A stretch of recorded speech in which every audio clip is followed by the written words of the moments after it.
Sin duda, la antigua Grecia fue una de las civilizaciones más importantes de todo el mundo antiguo.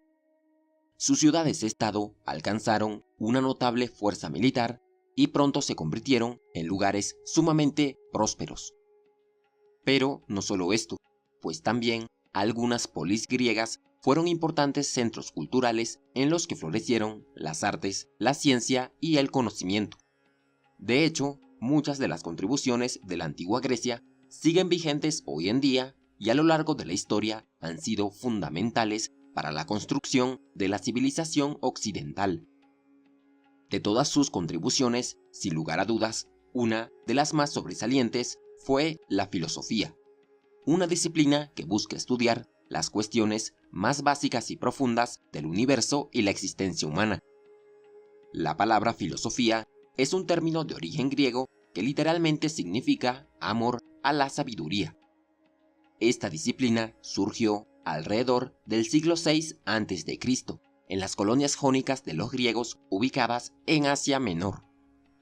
Allí, algunas personas comenzaron a cuestionar las explicaciones del mundo que ofrecía su antigua mitología, así que se interesaron en desarrollar un pensamiento crítico y racional que les permitiera entender la naturaleza del universo y todo lo que habitaba en él. Una de las primeras preocupaciones de la antigua filosofía griega era intentar explicar cuál era la materia básica del universo. El primer filósofo que intentó resolver esta cuestión fue un griego jonio conocido como Tales de Mileto. Él consideraba que el principio originario de la naturaleza y de la materia era una única sustancia, el agua, ya que ésta podía moverse y cambiar de forma sin que cambie su esencia. Por sus ideas, Tales de Mileto es considerado como el gran precursor de la tradición filosófica de la antigua Grecia. Tiempo después, otros filósofos también intentaron explicar cuál era el principio de todas las cosas. Por ejemplo, Heráclito propuso que el principio de todo era el fuego, pues este era una energía transformadora y según él, la naturaleza de la vida era el constante cambio. Por su parte, Pitágoras estaba convencido de que se podía entender al mundo a través de las matemáticas. Por eso consideraba que la esencia del universo se podía encontrar en la música y en los números. En cambio, Leucipo y Demócrito pensaban que todo estaba compuesto de átomos, los cuales eran indestructibles y físicamente indivisibles. Ellos buscaron comprender el universo de la forma más objetiva posible, intentando minimizar los prejuicios místicos y culturales. Sin embargo, no a todos los intelectuales de la época les interesaba reflexionar sobre la naturaleza del universo.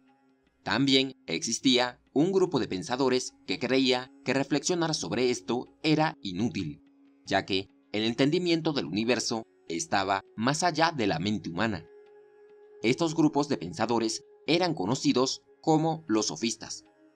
Ellos eran académicos que vendían sus servicios como profesores a los jóvenes atenienses. Según los sofistas, lo más importante era que los individuos fueran mejores. Por eso, creían que lo único valioso era estudiar el comportamiento humano. Además, insistían en la importancia de la retórica, es decir, en el arte de persuadir a las personas a través de las palabras, pues esto era muy útil para obtener éxito en las asambleas políticas de la época.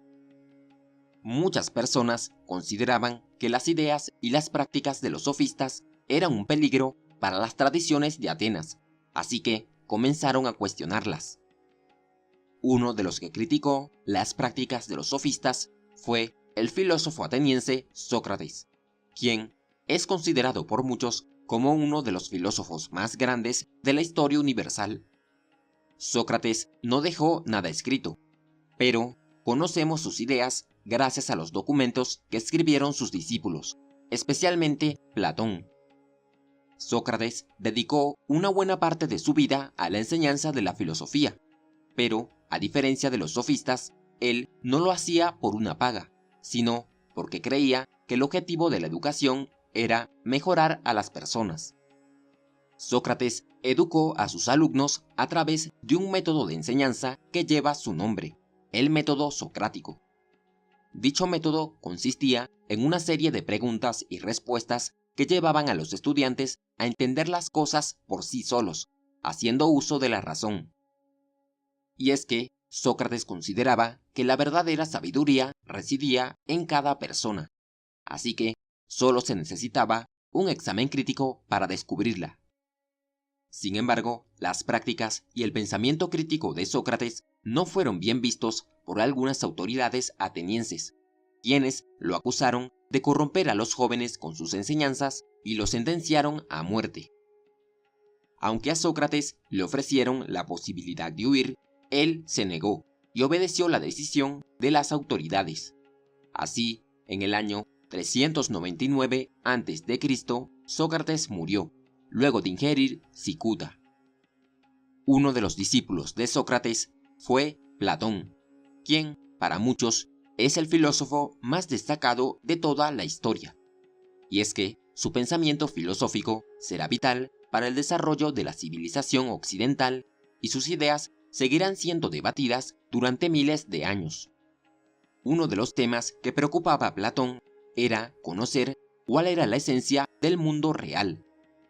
Según Platón, siempre había existido un mundo superior de ideas o formas eternas e inmutables. Dichas formas ideales constituyen la realidad y solo pueden ser aprendidas por una mente entrenada por medio de la filosofía. Así que, para Platón, los objetos que percibimos con nuestros sentidos eran simples reflejos de las formas ideales. Aparte, Platón reflexionó acerca de la política y los gobiernos. Él criticó al modelo democrático que existía en la Atenas de su época, pues creía que el gobierno ideal no era la democracia, sino un encabezado por gobernantes filósofos, ya que estos eran los que estaban capacitados para tomar las mejores decisiones. Por otro lado, Platón fundó una escuela filosófica en Atenas conocida como la Academia. Allí estudió uno de sus discípulos, Aristóteles, quien, al igual que su maestro, se convertiría en uno de los filósofos más destacados de la antigua Grecia. Aristóteles estaba de acuerdo con algunas de las ideas de su maestro, pero no aceptaba la teoría de las formas ideales de Platón, pues estaba convencido de que la forma y la materia eran inseparables. Según Aristóteles, al estudiar objetos individuales podemos percibir su forma y llegar a principios universales, pero estos no existen como un mundo superior más allá de lo material, sino que son partes de las cosas mismas. Por esta razón, el principal interés de Aristóteles era analizar y clasificar las cosas basándose en una investigación detallada. Al igual que Platón, Aristóteles reflexionó acerca de la política y el gobierno. Para él, las mejores formas de gobierno eran la monarquía, la aristocracia y el gobierno constitucional. Sin embargo, advirtió que cada una de estas formas de gobierno fácilmente podían llegar a corromperse. Por ejemplo, la monarquía se podía transformar en una tiranía, la aristocracia en una oligarquía y el gobierno constitucional podía convertirse en el gobierno de la muchedumbre. Aunque Sócrates, Platón y Aristóteles fueron los filósofos más importantes de esta época, la tradición filosófica de la antigua Grecia no finalizó con ellos. Tiempo después surgieron nuevas escuelas de pensamiento filosófico que en vez de preocuparse por la política, se centraron en los problemas del individuo y cómo éste podía llegar a ser feliz o virtuoso. De todas estas escuelas, las dos más populares fueron los epicúreos y los estoicos. La escuela epicúrea fue fundada por el filósofo Epicuro en el siglo IV a.C. Él no negaba la existencia de los dioses, pero creía que ellos no desempeñaban un papel activo en el mundo. Así que, como el universo operaba por sí mismo, los seres humanos eran libres de seguir sus propios intereses. Para Epicuro, la meta de los individuos debía ser llegar a ser felices, y solo podían serlo a través de la búsqueda del placer. Pero, según él, buscar el placer no significaba tener una vida de libertinaje, sino liberarse del dolor corporal y tener la mente tranquila, libre de preocupaciones. Por otra parte, la escuela estoica, al igual que la epicurea, se dedicó a reflexionar sobre cómo los seres humanos podían ser felices, pero llegó a conclusiones muy diferentes.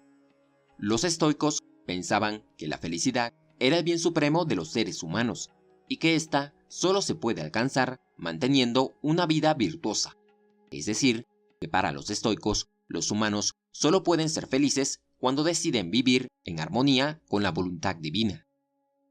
El fundador del estoicismo fue un filósofo helenístico conocido como Zenón de Sitio. Él pensaba que el universo tenía a la vez un orden natural y un orden racional. También creía que era muy importante tener una vida virtuosa, la cual solo se obtiene al actuar de acuerdo con ese orden natural y racional. Y hasta aquí llega nuestro recorrido por la historia de la filosofía de la antigua Grecia. ¿Y tú, cuál consideras que fue el aporte más importante que nos dejó la filosofía griega?